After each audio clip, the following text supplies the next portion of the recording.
Or make it a combo, just $3. Only at Checkers.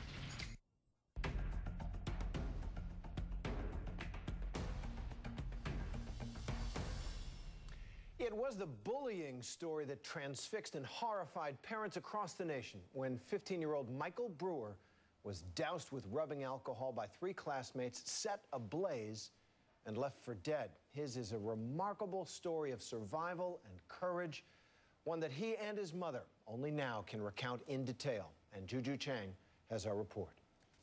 The little boy just caught on fire and he jumped inside of the swimming pool. This is a 911 call capturing a heinous act. Last October, just one day after his 15th birthday, Michael Brewer is doused with rubbing alcohol, set on fire, and left to die. Sweetie, how did this happen? What's up, honey? It started with a group of bullies. Michael says former friends who hassled him for $40. They claim he owed him for a video game. They said, come over here.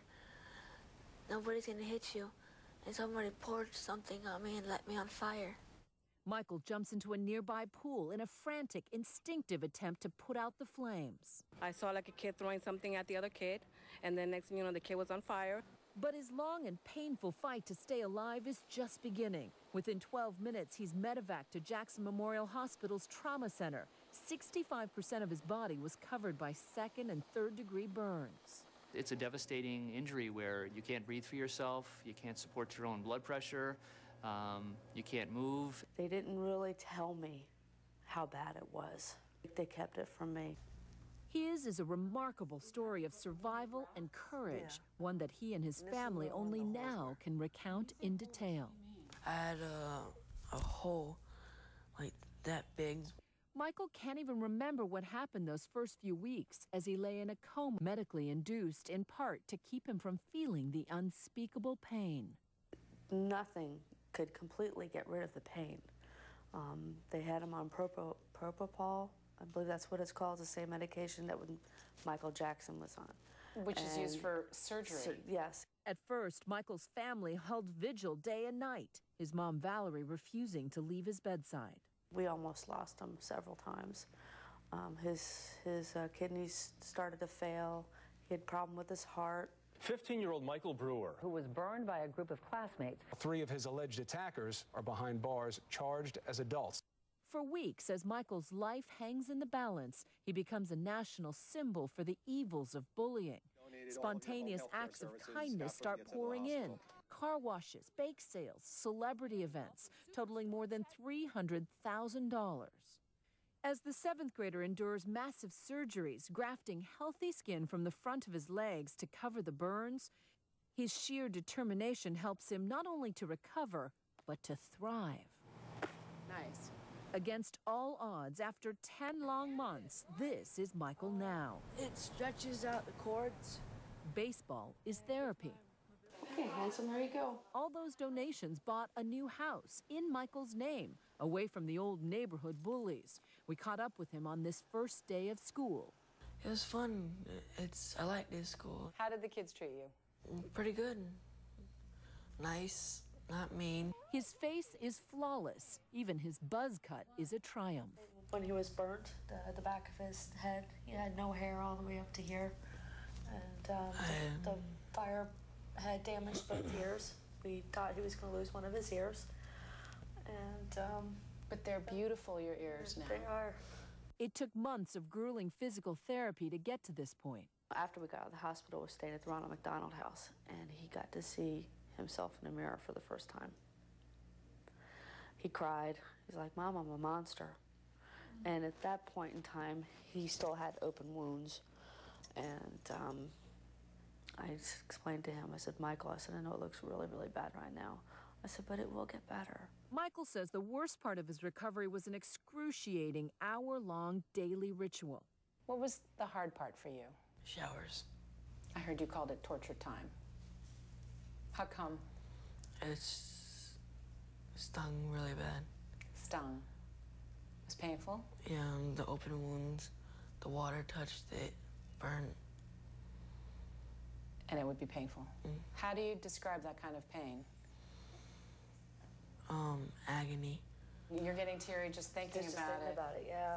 Oh, it was incredible, the torture hour. It was an hour? Yeah. Every day? Every day. You could hear him screaming all the way down the hallway. I would put him to bed, and then I would go outside and cry.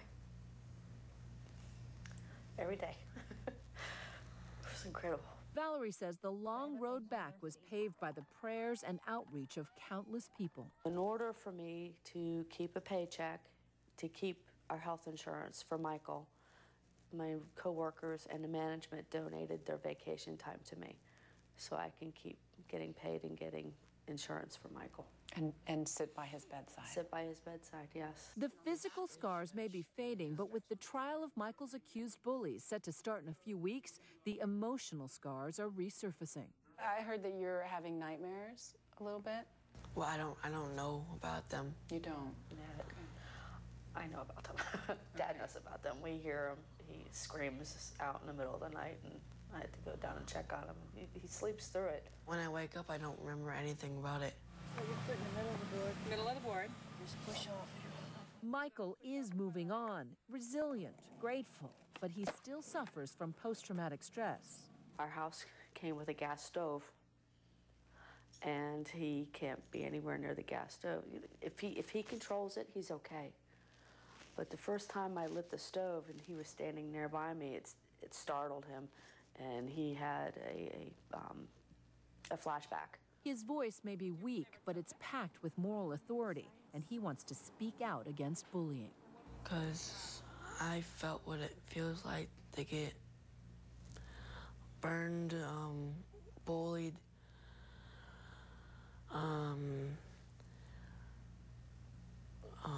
picked on.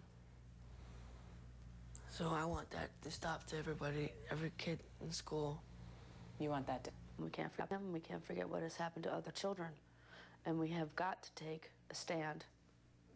If you see something on the side of the street, kids beating up somebody, don't be afraid to step in anymore. Your mom was quoted as saying that you're her hero because she watched you go through so much pain, but you didn't complain and you didn't have anger.